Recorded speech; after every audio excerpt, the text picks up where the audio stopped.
Baik, terima kasih pemirsa, Anda masih bersama kami Damen Saku yang mengangkat tema yang sangat menarik sekali, bagaimanakah kita mampu menjaga kualitas ibadah saum kita selepas bulan suci Ramadan. Kita akan lanjutkan lagi, pertanyaan selanjutnya akan disampaikan oleh Bapak Heri. Bismillahirrahmanirrahim. Assalamualaikum warahmatullahi wabarakatuh. Sabda Allah Subhanahu wa taala, puasa itu untukku dan langsung yang aku akan membalasnya. Jika disandingkan dengan mental, bentuk implementasinya seperti apa? Sekian, terima kasih. Assalamualaikum warahmatullahi wabarakatuh. Waalaikumsalam warahmatullahi wabarakatuh. Silakan Ustadz Latif. Iya. As-saumuli wa ana ajzi bih. Puasa itu untuk aku. Jadi ini adalah ibadah yang spesial. Keagungan pemberian itu sesuai dengan keagungan pemberi, langsung Allah ya. Nah, lalu apa kaitan bahwa puasa itu untuk Allah dan mental begitu ya? Jadi yang perlu diperhatikan yang pertama, bahwa ketika kita berpuasa, kita dedikasikan nggak puasa kita untuk Allah? Atau cuman ikut-ikutan? Apakah karena yang lain pada puasa kita nggak enak puasa deh? Gitu kan, saya udah haji masa nggak puasa, saya orang tua ntar dilihat anak masa nggak puasa. Ini puasa gini puasa yang nggak bakal membangun mental. Tetapi puasa yang membangun mental adalah puasa yang disertai muraqabah. Ketika sahur aja udah beda puasa yang untuk Allah. Makanan biasanya kita satu piring bisa nahan 6 jam. Kalau 12 jam berarti 2 piring, 14 jam 2 piring setengah. Maka secara logika, wah kita makan 2 piring setengah, tapi sahur kita makan 2 piring setengah enggak? Enggak kan, paling setengah piring. Apa yang dilakukan oleh orang yang puasanya untuk Allah? Dia berkata, ya Allah, kekuatan adalah dari Engkau ya Allah. Kesegaran dari Engkau ini hanya wasilah ya Allah. Tetapi ketika Engkau memberikan kekuatan, Engkau memberikan kesegaran, Engkau memberikan kelancaran, beres semua ya Allah. Ya Allah, hari ini aku begitu sibuk, Jakarta begitu panas, aku harus mobat mabit, warawiri ke sana kemari, tetapi Engkau yang memberikan kekuatan, berikanlah aku kekuatan. Nah, lain orang yang as-saumuli, puasa untuk aku. Maka ketika berbuka puasa atau ketika lagi siang-siang, dia panas, dia nggak mengeluh, dia bukan mandi dan lain sebagainya, dia doa lagi kepada Allah, ya Allah, Engkau perintahkan aku puasa, ya Allah, berikanlah aku kekuatan, aku hanya bergantung kepada Engkau ya Allah. Ini membangun mental tawakal. Lalu ketika berbuka puasa, ketika ada korma dan lain sebagainya, bukan langsung hajar, kolak, mie ayam dan lain sebagainya ya. Tetapi ketika kita baru korma dikit, kita bersyukur, ya Allah ini teh manis aja enak banget ya Allah, terima kasih ya Allah, Engkau berikan aku, ternyata nilai teh manis itu begitu bernilai ya Allah, Engkau berikan aku banyak hal, maka melahirkan ketakwaan. Nah jadi mental takwa itu ketika puasa kita untuk Allah atau bukan? Masalahnya itu. Puasa yang betul-betul untuk Allah, dikit-dikit kita ingat kepada Allah. Dikit-dikit connected kepada Allah. Connected itu bahasa Arabnya adalah zikir. Maka inilah pentingnya zikir di dalam puasa. Tanpa zikir kita ingatnya makanan. Baru jam 2 udah ingat makanan gitu ya. Alhamdulillah puasa ini saya nggak mikirin makanan. Yang mikirin istri. Jadi udah beberapa hari makanan apa, kegiatan apa, bagaimana supaya puasa nggak lemes, bukan. Tetapi ingat nggak kepada Allah. Insya Allah ketika kita ingat terus kepada Allah, apapun yang terjadi justru membuat kita semakin bertakwa kepada Allah Subhanahu wa ta'ala. Wallahu a'lam bishawab. Baik, silakan Ustadz Fikri, ada yang perlu ditambahkan lagi? Makanya puasa itu disebut juga ibadah sirriyah. Ibadah sirriyah itu ibadah yang susah kemasukan unsur riya, pamer. Ya memang ibadah-ibadah yang lain tampak jelas oleh mata, gampang kesusupan penyakit riya. Sholat berjamaah itu bisa dimasukin unsur riya tuh, pamer. Tuh orang rajin banget ya sholat berjamaahnya ke masjid, hujan belaturan tetap berangkat ke masjid, rajin banget tuh orang. Selidik punya selidik, ada janda montok di sebelah masjid. Unsur riya, pamer. Pergi haji, umroh, Itu apalagi, jangankan sekampung, sekelurahan orang tahu tuh. Mudah dimasuki unsur ria. Tapi kalau puasa, rasa-rasanya sulit dimasukin unsur ria, unsur pamer. Enggak ada tuh orang puasa pamer. Tuh orang puasanya cakep banget ya. Lah dari mana kamu tahu? Beludah melulu. Beludah mah bukan itu. Jauh dari unsur ria, itulah si ria. Karenanya pantas saja dalam hadis qudsi Allah menyatakan as-saumu li wa ana ajzi bih. Puasa itu untukku, aku yang akan membalasnya. Apa yang dikatakan Ustadz Latif itu? Nah, kata Allah, aku mau lihat dulu. Karena aku yang gaji kau langsung. Begitulah ibarat pekerja dengan majikan. Karena aku yang gaji kamu, aku langsung yang ngasih kamu, aku lihat dulu kerjaanmu.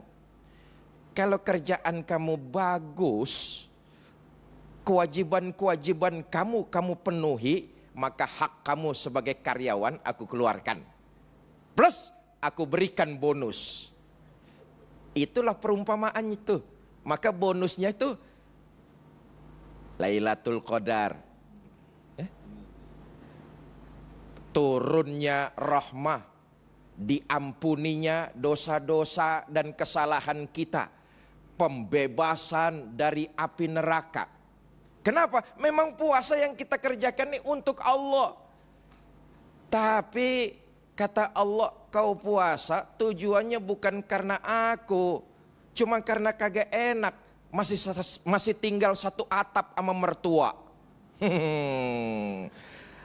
Ya Allah, rupa-rupanya karena ini Allah tidak akan memberikan apa-apa kepada orang yang melaksanakan ibadah puasa dikerjakan karena niatan selain Allah Subhanahu wa taala. Maka pantas kalau ibadah puasa disebut sirriyah. Wallahu a'lam. Baik, terima kasih Ustadz. Selanjutnya Ibu Beli, silakan.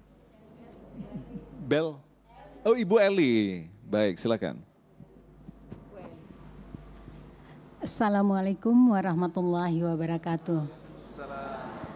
Ini mengenai puasa Pak Ustadz.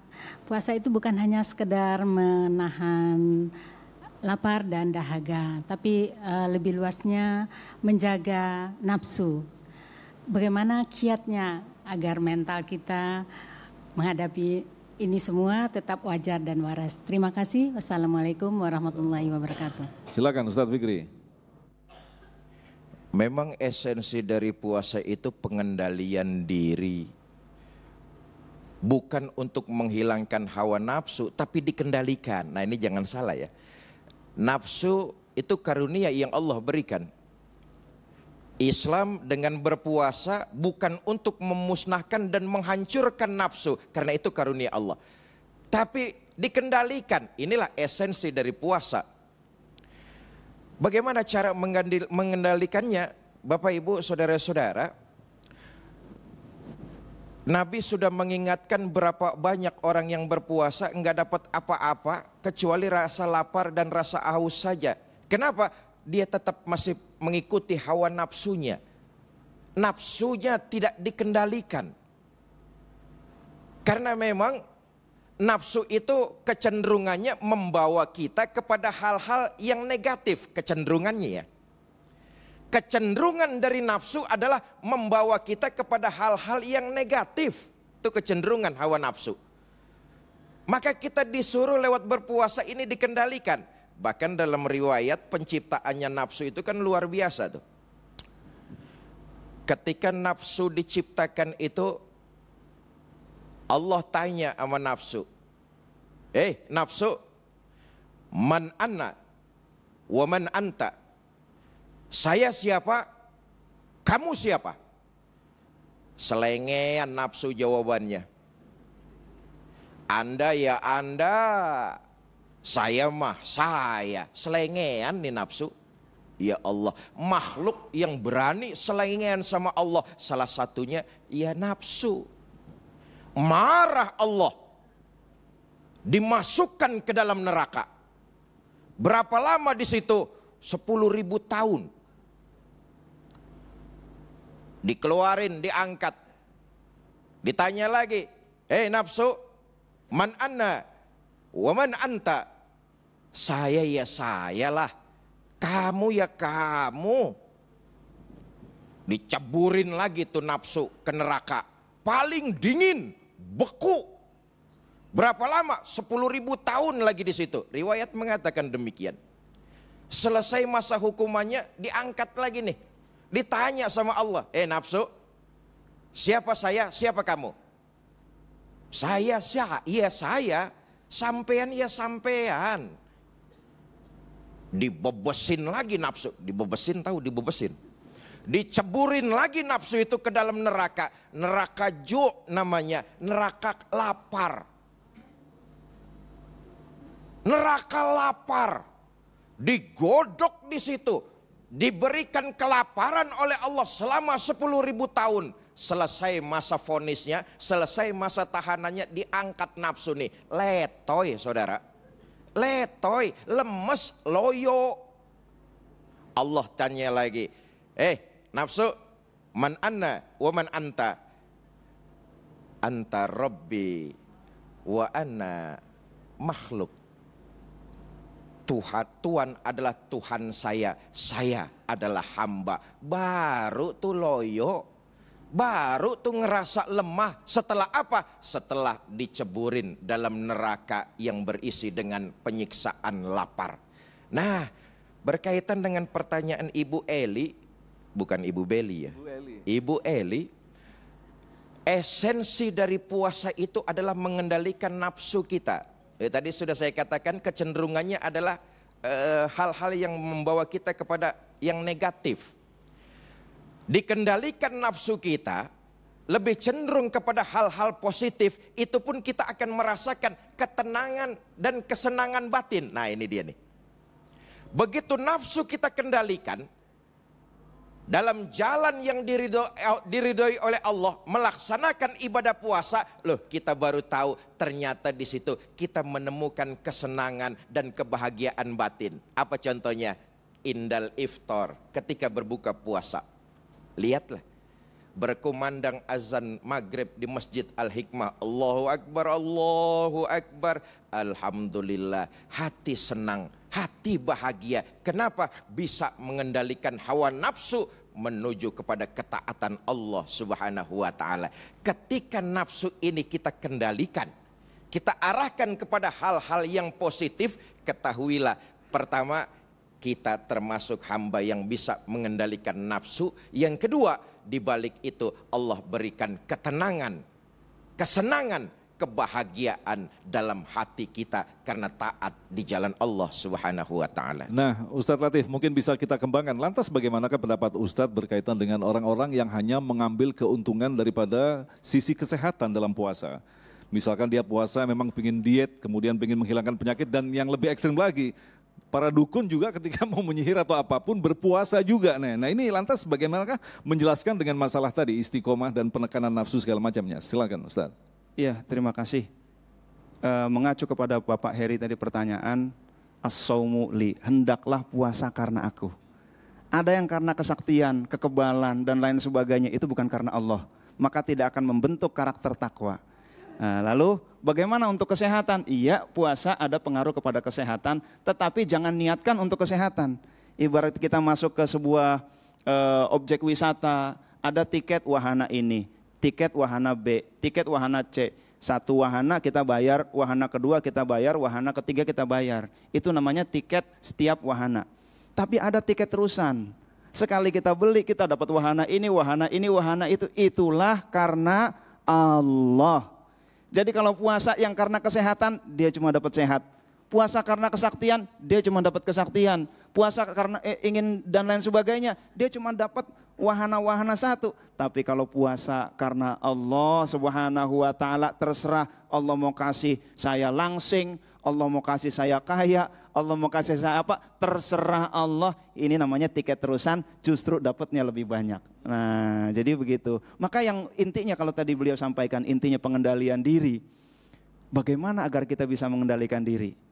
Lagi-lagi kepada zikir kepada Allah Subhanahu wa ta'ala. Bagaimana caranya? Muraqabah, merasa dipantau, merasa dilihat oleh Allah. Teknisnya zikir di dalam kolbu kita, ingat terus kepada Allah. Aku mau makan, ingat kamu, aku mau tidur, ingat kamu, aku mau belajar, ingat kamu, gitu ya. Dalam puasa juga begitu, ingat terus kepada Allah. Ingat kepada Allah, terus ingat, lama-lama kita merasa diawasi oleh Allah. Nah, itulah muraqabah. Teknisnya gimana muraqabah itu? Teknisnya zikir di dalam kolbu, kita selalu ingat kepada Allah. Insya Allah kita bisa mengendalikan diri kita. Amin ya rabbal alamin. Ya rabbal alamin. Baik, pemirsa, kita masih menyimpan satu lagi pertanyaan yang kita akan jawab selepas pesan-pesan berikut ini. Tetaplah bersama kami, Damai Indonesiaku. Baik, terima kasih pemirsa, Anda masih bersama kami Damai Indonesiaku, dan kita masih punya sedikit waktu lagi untuk menjawab pertanyaan selanjutnya yang akan disampaikan oleh Ibu Maisuri. Silakan, Bunda. Assalamualaikum warahmatullahi wabarakatuh. Saya ingin bertanya Pak Ustadz, banyak hal yang membuat jiwa atau psikis kita sebagai manusia ini terganggu. Salah satunya adalah ketika kita memusingkan penilaian orang lain tentang kita. Nah, pertanyaannya, bagaimana menyikapi hal ini dengan memakai dimensi puasa Ramadan, sementara di sisi lain kita juga tidak bisa lepas dengan titel bahwa kita manusia adalah makhluk sosial. Terima kasih. Baik, terima kasih. Mungkin Ustadz Latif bisa menjawab dalam waktu sekitar 4 menitan. Baik, terima kasih. Puasa itu mengajarkan kita kepada rendah hati. Orang kalau rendah dipukul kena nggak kira-kira? Nggak kena. Kenapa orang dipukul kena? Karena dia tinggi. Maka cara agar kita dipukul nggak kena, disakiti nggak kena, direndahkan nggak kena, kita merendahkan diri kita. Nah, jadi seperti itu. Direndahkan sama orang di lain dia, emang kita rendah, begitu kan? Itu namanya rendah hati. Ada orang dewasa, orang lebih tua dari kita, dia amalnya lebih banyak, kita amalnya lebih dikit. Ada yang lebih muda, dia dosanya lebih dikit. Ada orang alim, ahli amal, Masya Allah itu udah alim, ahli amal, kita ahli amal barangkali ya, kita mengamalkan tapi tidak alim. Ngelihat orang yang gak alim lalu dia ahli amal, ya Allah dia gak ngerti apa-apa aja dia ahli amal. Intinya kita harus puasa itu menekan diri terus sampai titik darah terendah bahwa kita bukan siapa-siapa. Aku hanya hamba Engkau ya Allah. Maka kita turunkan ego kita, turunkan diri kita kepada Allah, kita sujud kepada Allah, ketika rendah tidak mudah dipukul. Nah, begitu ya Bu ya. Maka ada Abdullah Nasih Ulwan dalam Tarbiyah Ruhiyah mengutip Imam Ghazali dalam kitab Ihya Ulumuddin, ada 5 untuk pembiasaan karakter-karakter seperti itu. Yang pertama adalah mu'ahadah. Ini yang paling penting setelah penghujung Ramadan, paling penting apa? Resolusi menerapkan nilai-nilai puasa ke 11 bulan berikutnya. Target saya apa nanti 11 bulan berikutnya? Resolusi saya apa? Goal saya apa? Ini yang pertama. Tulis resolusi itu. Yang kedua setelah mu'ahadah adalah mujahadah. Kita sungguh-sungguh pokoknya apapun yang terjadi pakai pokoknya saya akan tetap istiqomah. Sebagaimana yang beliau sampaikan. Yang ketiga muraqabah. Kita istiqomah, kita lakukan resolusi kita karena apa? Kita merasa dilihat oleh Allah. Malu kita kepada Allah. Yang keempat adalah muhasabah. Barangkali bulan-bulan kemarin ini puasanya kurang, nilai-nilai Ramadan yang ini A, B, C. Kita checklist tuh nilai-nilai Ramadan yang akan kita terapkan. Loh kok ini kurang, kita evaluasi kenapa terjadi begitu. Oh mungkin kita kurang berjamaah, mungkin kita kurang ngaji, kurang mendengarkan Damai Indonesiaku begitu ya. Nah ini kan ngaji terus nih. Maka kalau ingin ngaji mendapatkan nasihat dari para pakar, ini Damai Indonesiaku ya. Jangankan narasumbernya, ini pesertanya aja, audiensnya aja banyak yang pakar. Pakar di mana? Enggak ya, Pak Karyono dan sebagainya. Yang kelima, ada yang kelima. Yang kelima yang tidak kalah pentingnya menurut Abdullah Nasih Ulwan dan Imam Ghazali adalah yaitu mu'aqobah, menghukum diri.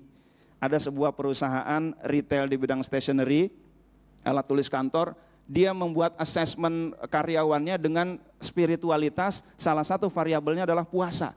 Jadi puasa mempengaruhi income, puasa mempengaruhi karir. Nah ini udah merupakan berjamaah yang tadi Jimmy tadi ya. Jadi mu'aqobah. Ada teman saya kalau satu hari nggak baca 1 juz dia naruh di celengan 100.000 untuk masjid. Nah, ini kan serba benar. Dia baca benar, nggak baca juga benar, bukan serba salah ya. Mu'aqobah. Akhirnya kuranglah income dia. Nggak apa-apa, saya harus menghukum diri saya. Sahabat Abu Tolhah ketika sholat Allahu Akbar lihat burung cicit, lalu di Abu Tolhah itu sahabat Ansor, orang Madinah yang kebunnya termasuk paling banyak. Ketika dilihat kebun, gara-gara ngeliatin burung, ngeliatin kebun-kebunnya indah, sholatnya gak khusyuk. Ya Rasul, aku gara-gara ngeliat kebun, sholat gak khusyuk, sekalian aku sodakohkan di kebun. Alhamdulillah, maka harus ada reward and punishment. Nah, kurang lebih begitu ya, wallahu alam. Baik, Ustadz Fikri, mungkin sebelum nanti kita berdoa, mungkin bisa sedikit ditambahkan lantas bagaimanakah parameter bahwa kita telah berhasil melampaui ujian-ujian dan kualitas ibadah kita di bulan suci Ramadan? Orang lain boleh saja memberikan kita saran, orang lain boleh saja memberikan kita kritikan, bahkan orang lain boleh saja memberikan kita caci makian. Tapi Ibu, yang perlu kita ketahui dan sadari, hidup ini kita yang menjalankan. 1 bulan kita menjalankan puasa Ramadan, kita tetap di jalur agama, di syariatnya Allah Subhanahu wa taala, keluar dari Ramadan itu yang kita tetap kita kerjakan. Perkara orang lain mau ngomongin apa, orang lain mau ngata apa, jangan baper. Jangan baper. Kita ini udah dididik lewat Ramadan nih. Orang lain berhak mau ngomong apa, orang lain berhak mau kata-kata apa, orang lain terserahlah mau bilang apa. Yang penting saya berbuat sepanjang Ramadan ini mencari keridhaan Allah. Kalau Allah sudah ridho, yang lain kecil. Allah alam. Baik, terima kasih Ustadz Fikri dan tentu saja Ustadz Latif yang telah memberikan ilmu yang sangat luar biasa sekali bagi kita dalam kesempatan kali ini. Mudah-mudahan akan memberikan manfaat bagi kita untuk menyempurnakan kualitas daripada yang paling utama adalah ibadah saum kita. Agung Izul Haq dan kerabat kerja yang bertugas serta pendukung acara ini Sarung Wadimor, tentu Sarung kita mengucapkan terima kasih atas perhatian Anda. Sampai jumpa besok. Assalamualaikum warahmatullahi wabarakatuh. Astaghfirullahalazim, astaghfirullahalazim, astaghfirullahalazim. A'udzu billahi minasyaitonir rajim. Bismillahirrahmanirrahim. Alhamdulillahi rabbil alamin. Allahumma shalli wa sallim wa barik ala sayidina Muhammad wa ala alihi wa sahbihi ajmain. Allahumma anta rabbuna farzuqnal istiqamah. Allahumma anta rabbuna farzuqnal istiqamah. Allahumma anta rabbuna farzuqnal istiqamah. Rabbana atina fid dunya hasanah wa fil akhirati hasanah wa qina azabannar wa sallallahu ala sayidina Muhammad wa ala alihi wa sahbihi wasallam wa akhiru da'wana anil hamdulillahi rabbil alamin. Saya Fikri Haikal MZ bersama Ustadz Latif Hatam. Terima kasih atas segala perhatian, mohon maaf atas segala kekurangan. Wallahul muwafiq ila aqwamit thariq. Assalamualaikum warahmatullahi wabarakatuh.